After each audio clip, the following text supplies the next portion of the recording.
Welcome to the Heritage Show, where we explore healing, empowerment, and resilience of Asian women. I'm your host, Ling, a wellness and resilience coach.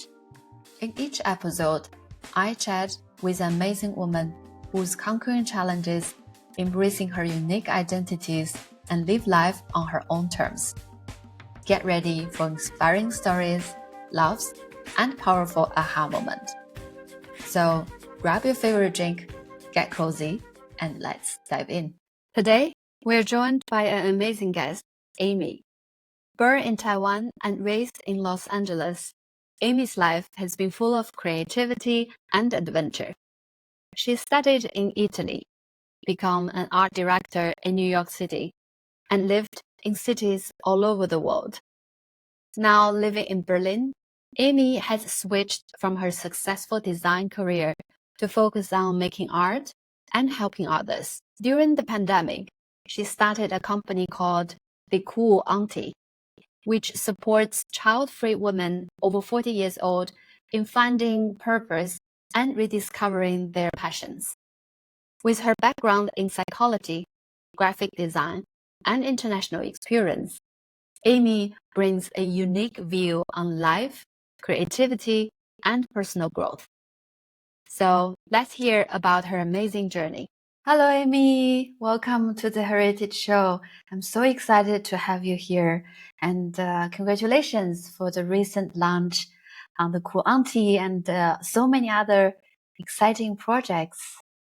Thank you for coming here.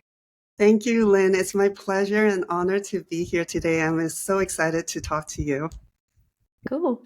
So as I already introduced to our audience about Amie, so I will jump right in with the first question. So Amie, what is your mission and what are the impact are you trying to make in this world? During the intro, you've already alluded to the fact that I've grown up between 3 different continents, starting in Asia and then the US and now in Europe for over 10 years. So I think being exposed to so many different places and experiences allow me to realize that there's really a lot more to life than this kind of prescribed program. You know, that going to school, get a job, find a partner, get married, and then have a kid and buy a house, etc., etc. And I think just at a very earlier stage in my life, I realized that that's not what I wanted. Yeah.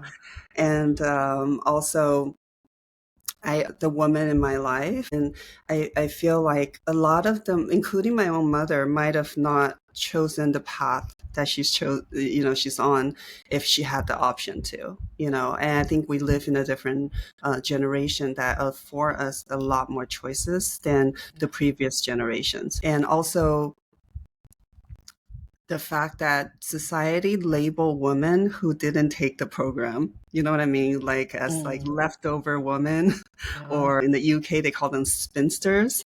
And it's as if a woman who didn't get married and become a mother has somehow failed at life somehow. And I think that's very problematic. So the idea of the Cool Auntie community came when I was also struggling with my own choices of, I didn't get married. I'm now in my late 40s and I'm not a mother. And so I was wondering, like, then what am I doing with my life? Did I fail? Am I a leftover? Am I a spinster? And I think there needs to be a space for women to exist without the society's side-eye and criticism. And I don't think enough of these spaces exist. We kind of just tolerate it, and we're like we're there but we're not, kind of. So I created Cool Auntie, and it's a community centered platform, and our mission is to support child-free women in their 40s and 50s to attain emotional, physical, and financial freedom so they can rediscover their true passion and embrace life with a renewed sense of purpose and joy. And my hope is that the ultimate goal is to uplift women everywhere in the world, right? And so yeah, that's the reason I created the Cool Auntie. And yeah, I think it's going to offer a lot of resources for women like myself who needed a little support Yeah. to learn and grow together. Yeah, thank you for sharing. I love that you mentioned this idea about this freedom that perhaps a lot of us want to feel and embody, especially when perhaps if we are pursuing a different life path compared to what society conditioned us to live. Mhm. So it's really a great initiative. Thank you. Thank you. We know that you've lived in so many cities before, and you moved from New York to Berlin about a decade ago, right? So I really wonder what has inspired that decision and what had helped you to really make that decision for the transition. Yeah, so to be completely honest, moving to Berlin was not actually a conscious decision, but rather a serendipitous series of events that happened Yeah. that led me here. At that time, I was transitioning from an art director into a visual artist. And I applied to an artist residency program that happened to be in Berlin. And I was chosen among 7 other artists who came from all over the world to participate in this kind of experimental art program. And what happened was the program directors wasn't aware that all of us were on a Schengen visa, which is 90 days maximum. And Mm. our final exhibition, our group exhibition, was planned past 90 days. And so, which means there's going to be a show where none of the artists were going to be Yeah. there. So what happened was, I think it was 2 weeks before our show, they took us to Ausländer Behörde in the middle of the night. And we literally stood outside the whole night. So we got an emergency appointment. Wow. And the intention was to get our visas extended. And the guy was so annoying with us. So instead of 2 weeks, he just gave us all 2 years. So Amazing. yeah. What a luck. Yeah. And so a lot of us didn't plan to stay. And then so we're like, well, now that we have a 2-year visa, maybe we'll just stay a little bit longer. And 2 weeks turned into 10 years in the blink of Yeah. an eye. Yeah, so that's kind of how I end up in Berlin. And incidentally, at that time in Brooklyn, my rent also got raised, and a lot of series of events prevent me from going back. So I think it was just kind of just meant to be thing that happened to me rather than like a conscious choice. Yeah. Yeah. This really remind me of how sometimes a small decision or coincidence can really change your life in a way that you Absolutely. would have never imagined. Can you share perhaps some memorable moments when you first arrived in Berlin that really made you think this is the right decision? Great question. I do remember when I first arrived in Berlin, just like walking down the street, and we're talking about Neukölln, right? Like it's not the Mm, most beautiful of neighborhood, but I was just like smiling ear to ear. I think it's this idea of like grass is greener. I don't know, but I was walking down the street and I thought like the sky was bluer, the clouds are fluffier, everything was just brighter. And one thing that really struck me was there really was this. I mean, we're talking about 2014, right? I think it's a mm, different Berlin back then, but there right. was like a really strong sense of freedom in the air. Like everyone was so laid back. I look into there's parks everywhere. That's another thing I noticed, and people are laying on the grass in the middle of the day. Yeah. I'm like, Very why do Berlin. people don't have jobs here or something? And then, or like, cafes are full of people just reading and drinking. And there's just such a different vibe than New York where everyone is late for something, rushing Mm, somewhere, stressed right. out. The way we drink coffee is we grab it on the go and we drink it while we're walking. There's no sitting Exactly. down. There's no reading a book, So that was definitely really memorable to me.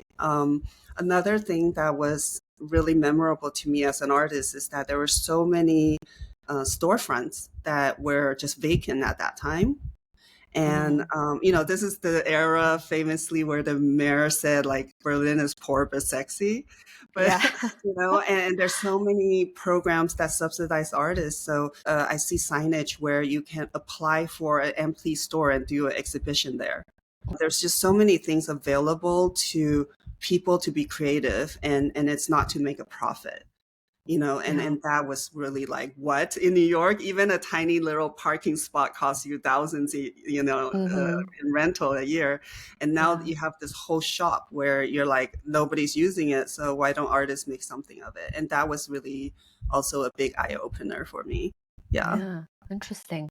Yeah, I moved to Berlin also around like 8 years ago. I can still relate to the feeling that you described. At some point while I was living in Berlin, I was thinking about moving to New York. But when I thought about it, then I was like, I don't want to actually have lunch in front of my computer, rush through the day and always running late, as you said. I decided to stay in Berlin. Turns out to be great. Yeah, I mean, speaking of New York, another thing that struck out to me was at that time when I left, my rent in New York for a studio apartment was $2,400. Yeah. And people said I got a good deal. And Absolutely. my entire like 3-room private apartment in Neukölln in 2014 was 580 euros cold and 640 warm. I mean, the price difference was just like incredible. And so I really felt like I can finally breathe and catch my breath after hustling for so many years in New York. Yeah. Oftentimes when we move to a new country, a new city, in the beginning, there's so many changes and it's so challenging. So how did you overcome in the initial phase, those culture shock, those huge differences? Yeah. When I first felt cultural shock was when I took a job in Germany, and the work culture is what stood out to me as a very different mentality, if you will, because like they say in America, you live to work, but in Europe, you work to live, right? And I really felt that in the true sense because um, when I worked in New York, if you leave at like 7 p.m., people will be like early night. Everyone wants to stay. There's some kind of trophy mentality. The later you stay means the harder you work and somehow the more prestige. But here, I remember at one of my jobs, I was an art director. I had 2 designers working under me, and they would start packing up at like 5:30. And I'm looking at them like, what are you doing? And they're like, and then by 6, literally, computer closed, they're gone. And initially I was like, there's such bad work ethic here. Like, how did they get anything done? And then I realized that they also gave me like 25 vacation days a year in part of my pay package. In the US, you're lucky if you get 10. So that was a really big shock for me, is that they really don't focus on working hard or Long like hours. blindly in a way. Yeah. Yeah, I feel the same. When I moved to Berlin, I always was the first one arriving in the office and the last one leaving the office. To me, it was really a challenging period of time because like you said, I could not understand why people could just finish work this early and don't need to feel guilty about it. I seem to still carry this strong sense of work ethics, and we need to show up always the first one, leave the last one. But of course, later I learned it's not about work hard, it's about work smarter, but it's also about actually not identify yourself wholly as someone who work in a workplace, but have so much more as a human being. Yeah, exactly. Oh, amazing.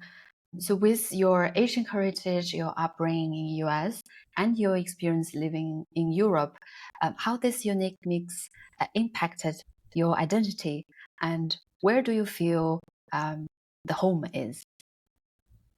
I think about this question a lot, if not every day, because I encounter situations that will activate a different side of me.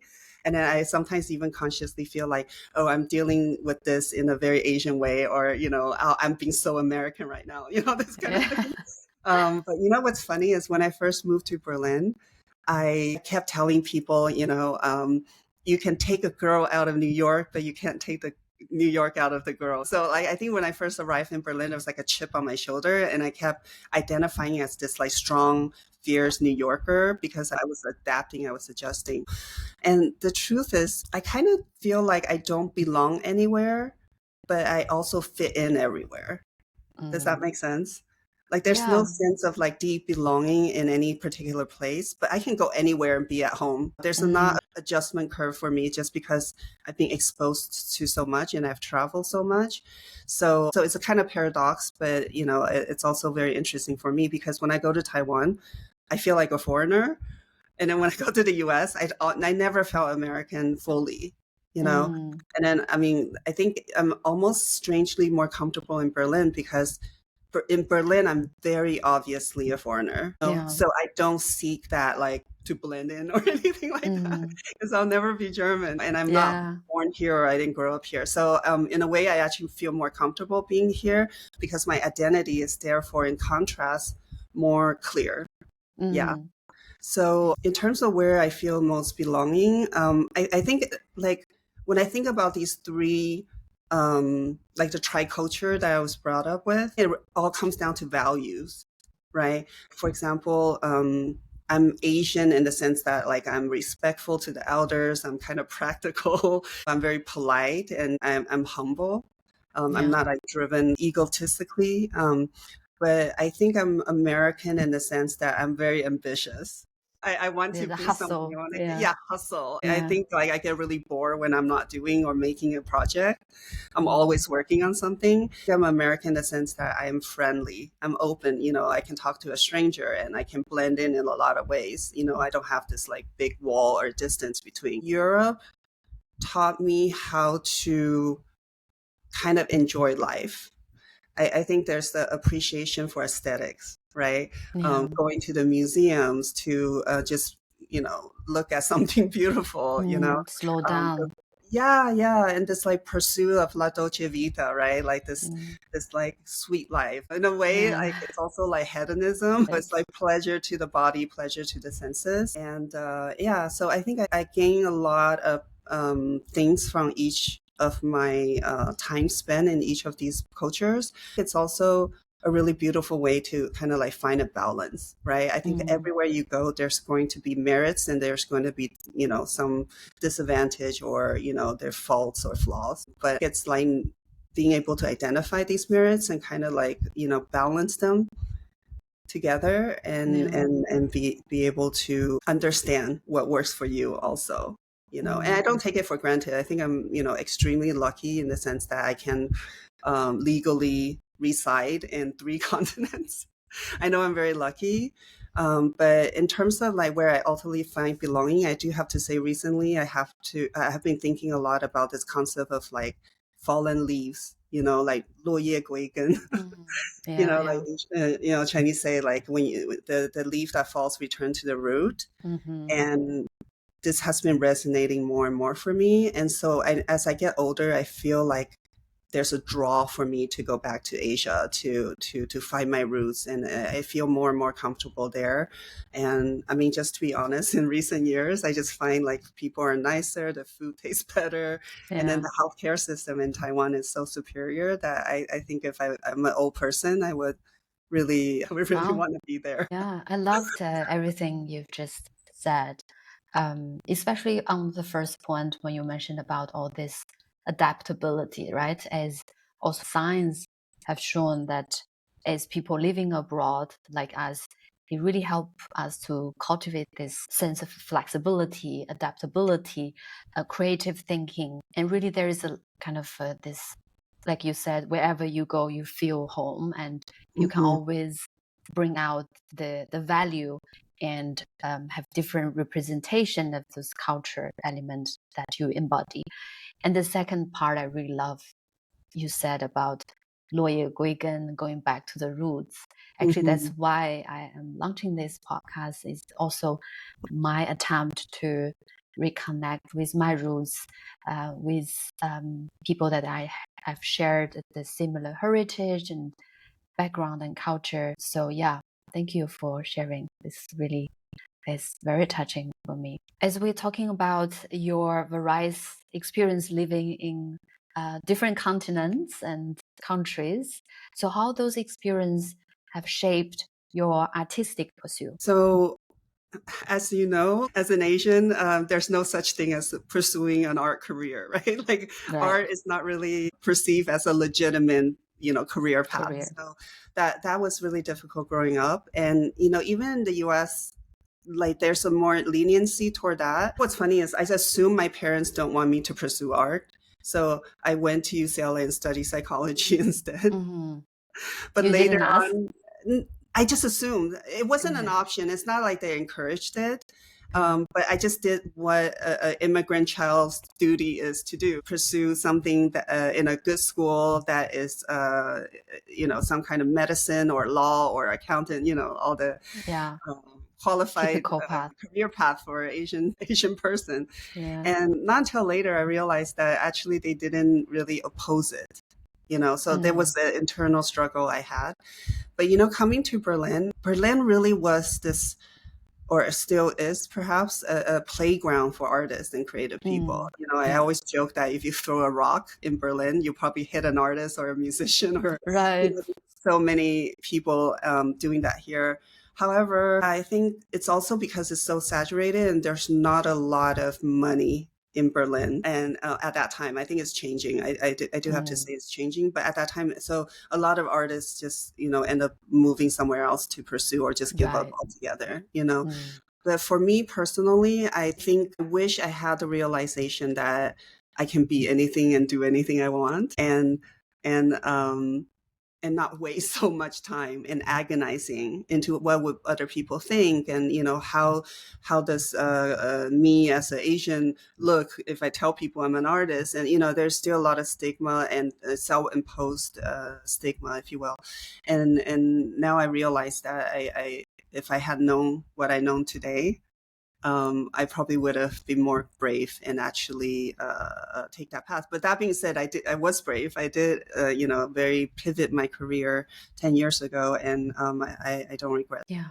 Thank you for sharing. As we are living abroad, there's always a topic on the back of our head. I think you perhaps could relate is about taking care of our aging parents. How do you actually reconcile this moral or responsibility of taking care of them while still be able to live your own life abroad? Yeah, there's this concept of like filial piety that is lost in translation in English, right? Like 孝顺. and And for me, it's drilled into our DNA, right? Like there's no way you don't think about your parents. Like, and I think for a lot of Asian kids, the mission is to kind of like fulfill your parents' wishes. And so, Yeah, yeah, in some it way. was a topic that sit on me for a very long time. Luckily, I have to say, I'm the second in the family. I have an older brother. So him being like the first male, a lot of the responsibility that befallen on him. And, thank goodness. I think Yeah. if it weren't for him, I don't think I can live the life that I've had. So, he stayed in Asia. He took care of my dad. My mom remained in California. We have plans to move her back to Taiwan, perhaps this year, and where there's healthcare and even elder citizen facilities and care. I mean, there's just so much there because there's like a really focus on caring for the elderly. But my dream is to build up my company enough that I can buy my mom an apartment. And that would be Nice. my like ultimate dream. And my Yeah. ultimate goal is to be able to do that for her. Yeah. Yeah. Yeah. But I'm definitely the black sheep of my family. Yeah. I hear you. Like I think as a single child in my family, this is the solo responsibility on myself. I'm still trying to find the solution on this. But what I'm trying to do nowadays is spend more time with them when I can, try to call them, connect with them, really respect you. I'm trying to move your mom back to Taiwan. And I think that's a really great thing that we can do to our parents. And talking about parents, I know that you've been through many challenges in the recent years, including losing your dad, your beloved cat, relationship, also a job. That's a tough time. How did those events and experience teach you about loss and grief? I would love to hear from you. Yeah, thank you for that question. Indeed, in the past 3 years, it's like when they say, and I was actually in Italy doing an artist residency when I received a call from my brother that, my dad has suddenly passed away. And from that moment on, it was one thing after another. I went to his funeral, I broke my leg. I was really hospitalized. And then, this person who I trusted deeply and I thought was the love of my life also abandoned me in a way. And then I had my cat fell off the roof and broke her spine and had to put her down. There was a lot. And I would say it was loss after loss after loss. And I was just sick and poor and absolutely emotionally, physically, and spiritually even broken. And I always tell people that I felt like I hit rock bottom and I took a shovel and dug another hole and fall into that hole. I can't imagine how much lower to fall at that point. And I really even lost sort of this will to continue in this life. I wasn't suicidal, but I didn't, wake up again. I would be okay with. I was just in so much agony and pain, and I think that is when it forced me to embark on this healing journey, reluctantly, but I had to, because if I don't do something, I can't go on. And so at that time, I think art also played a big role. I had the studio where I go, and sometimes I just go there to cry.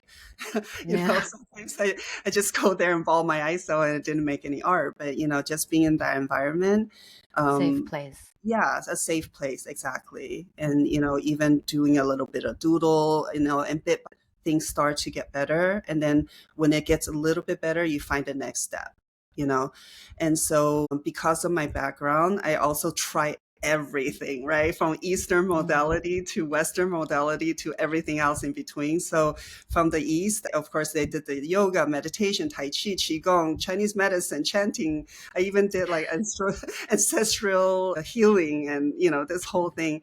And then with the West, I did talk therapy, medication, hypnosis, Wim Hof, like the breathing technique, ice bath, journaling, recreational drugs, like everything you can imagine. Exactly. And on top of that, I did like cacao ceremony, ayahuasca, sensory deprivation, EFT tapping, you name it, I did it. Okay. And I think it was like this really big dive into this desperate need to heal that brought me across all these modalities. And what I learned from it is that healing is really, really personal. People want to find the great solution, right? Just do this, just take this class and you'll be, trust me, because I did it. And the thing is, I really found out that every wound and trauma is unique and every healing is unique. And literally no one on this planet can tell you do this or do that and it will help you. It's like everyone's path is different and only you know what it is. And you have to embark on it for you to find out what works for you.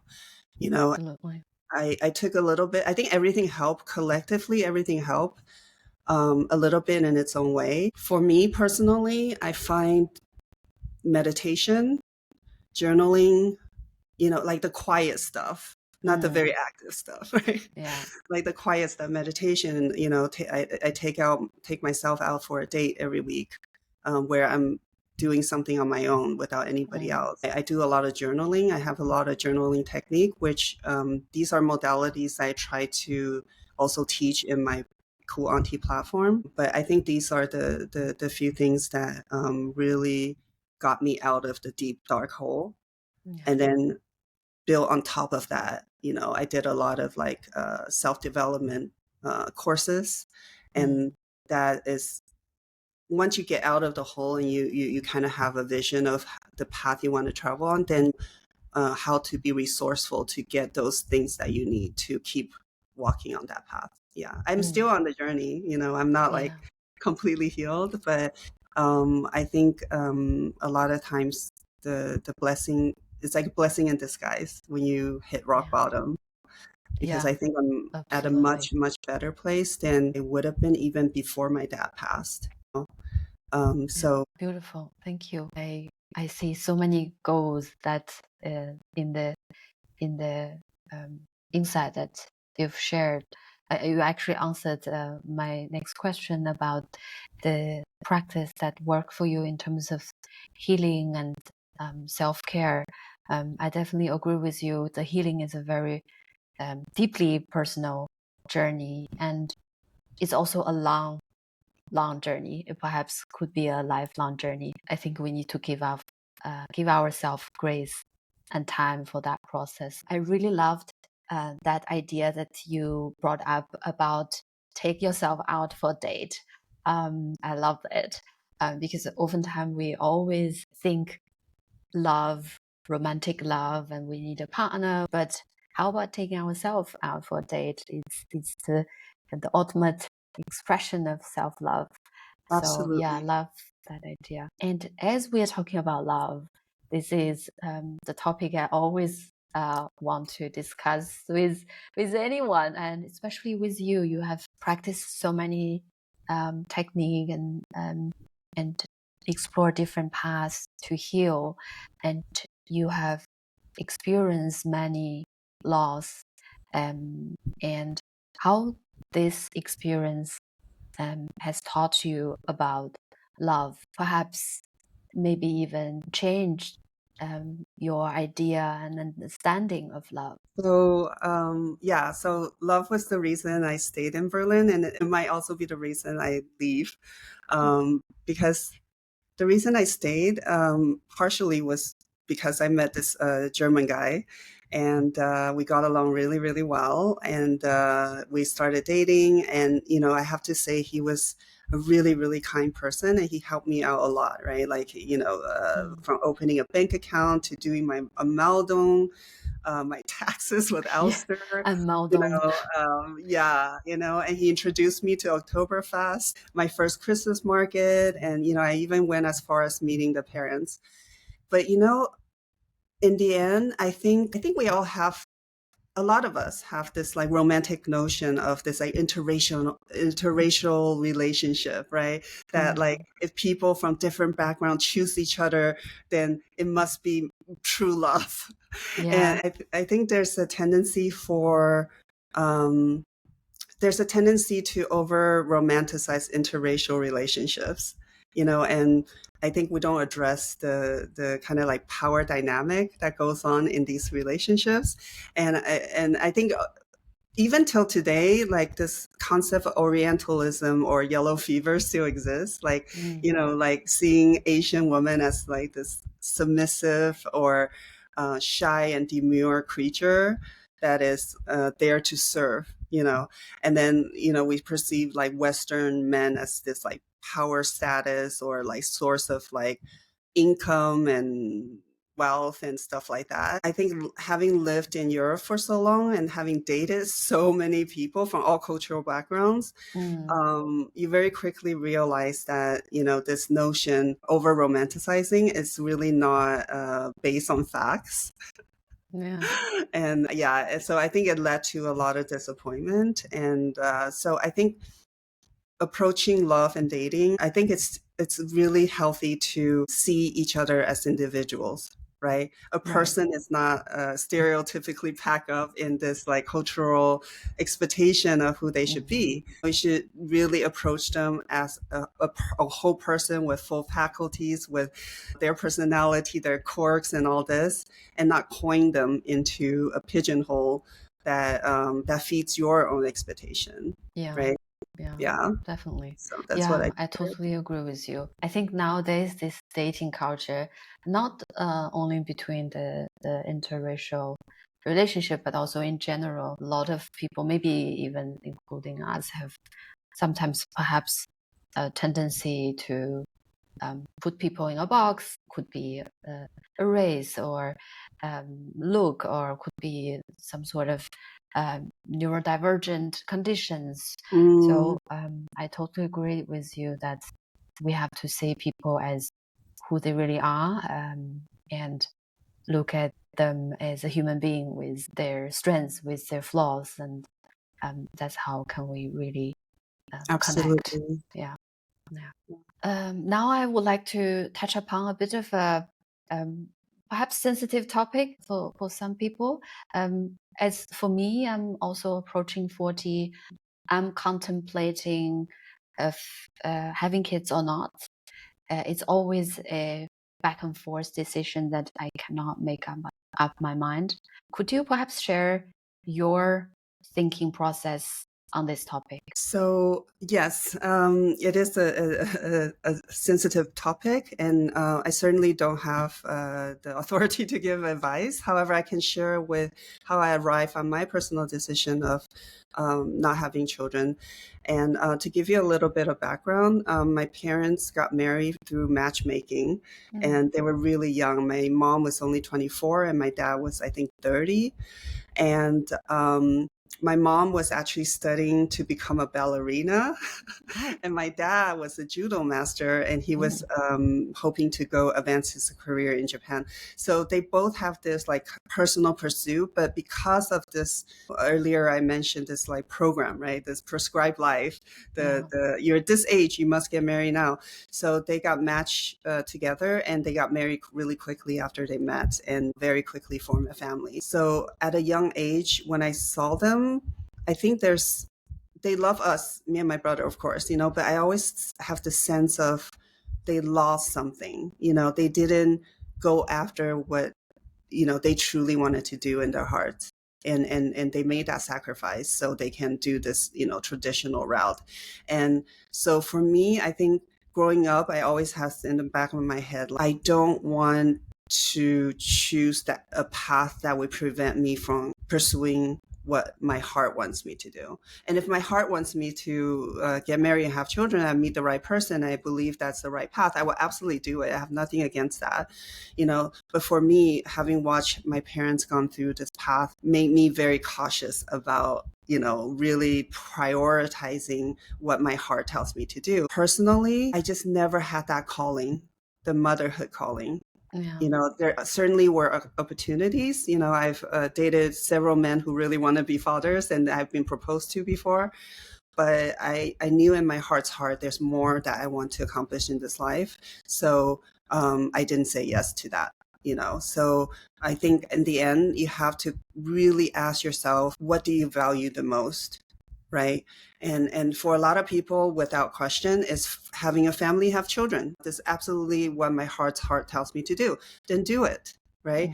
But for me, I think I value freedom above all else. And and I quite enjoy my role as the cool auntie, being the one that travels the world, bring back gifts to my nieces and nephews, and telling stories, and being an artist, and being able to pursue and set up company, have that leisure, have that time, have that flexibility. And for me, that's the path I choose. And I also realize that choosing this path means that I perhaps gave up something that I never knew I even wanted, or, so it wasn't a huge sit down, think forever decision for me. But I think if you dig deep enough into your heart, you do know. I think that's a personal question that each of us has to go and explore. And I think if you listen hard enough, you will know the answer to that.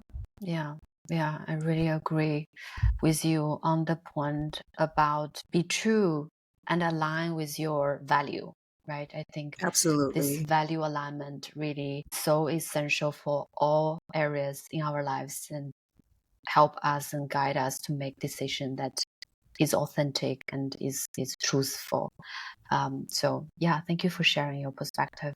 And about the community, I'm really curious to know more, as in what's your learning experience from building this community, and what perhaps advice or ideas that you could share with other women audience who are also aspire to create their own business or their own community.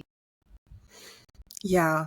I'm fairly new on this journey. So I'm a new entrepreneur. So I can't say I have a lot of like wealth of knowledge to share on what to do and how to do. And the success and failure of that is still pending and whatnot. But I think what inspired me to do this, first of all, I realized the power in community, right? And also within the community, the able, like what are we doing right now, right? To share stories, share experiences. And I think that's the most valuable thing we can have as humans, and especially as women. I Yeah. think we learn through each other. And so knowing that, I think there's a lack in community that supports people that doesn't prescribe to the traditional path. And I think these dialogues are very, very necessary to be had, Right. because you can easily find groups for single moms. You can find a single mom that stays home, mom of two that works. And, there's a lot of supportive community that targets mothers who's doing it alone. But it's really hard to find communities dedicated to people that didn't choose marriage and children. And I think there's almost like this undertone assumption that therefore they don't face challenges and problems. It's a Yeah. different set of challenges and problems. So absolutely we face that. Yeah. And not everyone who doesn't have kids actually chose this path. Some people just simply never met the right partner, or they have some reproductive issues. So this is a very sensitive topic, and I think we need a platform to address that, and to be Yeah. supportive, and to listen, and to learn. Yeah. And that's why I created the Cool Auntie. I don't have an entire objective layout. I don't have a total clear vision. I know I want to help. I know I want to uplift and empower. I think it's needed, it's necessary, and I want to provide resources, not only resources from women that I've learned from. I have a good friend that's actually getting a certificate in menopause, because menopause is Yes, it's a huge a topic. huge topic. Yeah. And so, she's getting certified, and, I have her as like a guest speaker in the Cool Auntie platform, and maybe teach a course. Yeah. I think collectively pulling women together is just so beautiful and so powerful. Yeah. And I think, that's the ultimate goal, is to let everyone has a sense of belonging inside a community that understands them, and simply to uplift, empower. Yeah. Yeah. Amazing. When you talk about this community topic, it reminds me again about this sense of loneliness a lot of us have experienced, especially as you said, when you are going on a different path, when you look different, Mm-hmm. when you behave somehow, or you live a life which is different, you often feel lonely and not understood, not accepted. But having such a community to allow people to feel they can be themselves, they can show up as who they are, they have a bunch of people who are doing the same thing and Mm-hmm. love each other. This is amazing. So I would be really looking forward to hear more news from Cool Auntie, and invite you back again to talk more in the future. It would be my honor and pleasure to share more down the road as well. Knowing what you know now, looking back, what would you have done differently when you first moved abroad? Because a lot of Asian women actually are looking or planning to move abroad. So it would be nice to learn from you. Like I said, I don't know where home is, so everywhere I go is technically abroad. But I can speak to moving to Berlin specifically. Looking back, two things I would have done. First one is immediately buy an apartment, because back then it Right. was so cheap, but Cheap. now it's insanely expensive. And secondly, I might invest in a noodle shop, because apparently noodles do very, very well in Berlin. Okay. Yeah, People are yeah, I making a see lot of that. monies with noodles. And so anyway, joking aside, I think I would have been more smart with my investments. But aside from that, I think also how I approach relationships. And by this, I mean the community that you exist in. Because what you have to understand is big cities like New York, London, Berlin, they're very transient kind of places. People come in and out of your life all the time. And we have a tendency when we come from a smaller town or, from a certain country, that we identify people that we're close to, and we want to be them to be everything to you and you to be everything to them, and have a best friend, and you want the relationship to last forever. And that's not realistic in a big city. So I think it's to learn to kind of like treasure everyone in your life and love them and respect them, but also learn when it is good to let it go, and be really good to people, but don't expect them to be exactly the same way back to you. I think there's also a tendency for Asian people to look at others with the expectation of how you treat them, they must treat you back. And that's just not how it works in a city like, especially a city like Berlin. And what I really learned is that whatever we need in life, the people that we need in our life, you will always find them. You will always find them, but they're going to come in different people. Yeah. You know what I mean? Like that friend that you need to cry, put your head on to cry about something, that person is always there, but it might not be the same person all the time. It might come in a different container, and learn to embrace that when the moment's right, but also to gently release it when the time is up. And you can't force any relationship. And I wish I had known that sooner, because I got so many heartbreaks from losing friends that just simply don't want to invest in the friendship anymore, losing lovers, losing mentors, confidant, and all this. And in the end, I realized that I've always have these figures in my life. They just constantly come in different humans. Yeah. And I agree with you. I had similar experience also in the recent years, forming new friendship, relationship, but also letting go of some others, which I think is an inevitable process of life, of growth as well.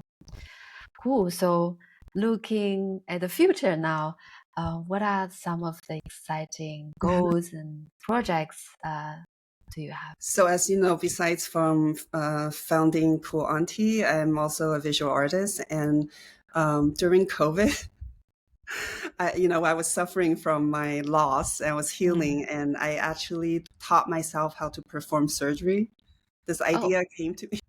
Wow. This idea came to me that we can fix our wounds by doing a surgery, opening the surface of the skin, put something in, take something out, and then sew it up, and we're healed. And how come we can't do that on an emotional level? So I decided to learn how to perform surgery, and I bought this like practice surgery kit. And I learned, and I sutured these silicone skin, and it's not easy. It's really difficult. So over time, I actually learned the basic skills of how to perform surgery, and I created this thing called the Somami Lab. Soma is the body, and Amie, my name, means beloved. So in a way, it's to love one's own body. And so Somami Lab was created where I eventually wanted to do kind of the symbolic healing ritual that comes in the form of a performative surgery. And I want to perform live surgery using these silicone body parts that I have built. And each of them would be a narrative of a different kind of trauma or a different kind of wound. And it's a work in progress. I have, if you go to my art website, you can see some examples of what I've done. But the ultimate goal for me is to one day to perform at the Tier Automatisches Theater in Berlin, which is an extension of the Humboldt University. It's this beautiful kind of amphitheater that back in the days, they actually did perform live surgeries in this theater before. So so in a way, it's a homage very Berlin to the culture of medicine, but also bringing the aspect of art into it. And it's like a crossroad between the two worlds. And I'm really, really excited about developing this further. Yeah, sounds exciting. I mean, God forbid if ever Cool Auntie project doesn't work out, you have another profession to pursue. And it's quite the Asian parents' expectation, I guess, Right, from exactly. this perspective. Yeah, it's My mom amazing. would be Wow. very happy. I would tell her Yeah, actually but ended just up joking, becoming of a course. surgeon. Joking, but that's amazing. I would love to watch your, can I call it performance art? Yeah, performance. Yeah. Okay, it's wonderful. Thank you. The idea of perform surgery on emotional Yeah, wounds is fascinating. yeah. It all Thank you. roots back to healing. Yeah. And the thing is, I when I was 10, I had a tumor on my neck, and I thought I Oh, was I'm going to sorry. die. Yeah, I found this hard ball on my neck, and then I didn't tell my family because I thought for sure I was going to die. Oh no. And one day my mom is like, "What's that on your neck?" And then I finally told her, and I thought I was like saying goodbye. And then she took me to the doctor, and he looked at it. He's like, "Oh, it's probably just like a benign tumor, but we need to take it out." And so at the clinic, he did some local anesthesia, cut a hole, took it out, and put it into a jar. And it's like this pink little benign, basically a cyst. He put it in a jar and gave it to me. And I thought it was the most miraculous thing ever because I thought I was going to die, and he just cut a little hole and then took this out, and then now I'm going to live. And Yeah. so I see the transformative power of medicine, and I Mm. really want to take that and kind of infuse it into a metaphor and put it into art form, because I think when I perform these narrative surgery, I'm very intentional in using symbols inside the skin. What I take out, what I put in, how I sew it up. It's all a story about my personal trauma at this point. And I really do feel better after I performed the surgery. So I Yeah. think there is a power in rituals that help you heal on a spiritual level. Yeah. As you're describing this process, I feel this energy of as if you are performing this surgery on yourself, on your own emotional In a way, I wounds. was. In a way, I Yeah, was. healing is happening on yourself to start Absolutely. with. This Yeah. is beautiful. It's really, really touching. Thank you, Amy, for sharing those amazing and inspiring stories. And if you can share one final piece of wisdom from your journey, such rich journey in so many different countries, cities, so many different industries, so many different talents that you embody, and the healing journey from loss, from love as well, what would that be? I would say don't hold yourself back by society's perception of who you are. Reinvent yourself, write your own story. Don't care about what anybody else thinks. I think culturally we like to put people into little brackets, and unfortunately I think it's a very small bracket for Asian women because we don't have a lot of role models to look toward and say, point at and say, oh, I want to be like her. And I think there's more and more things are changing, but I think it's still not enough. And I would say, like, be a trailblazer, make your own path, step out of the narrow bracket that the world has assigned to us.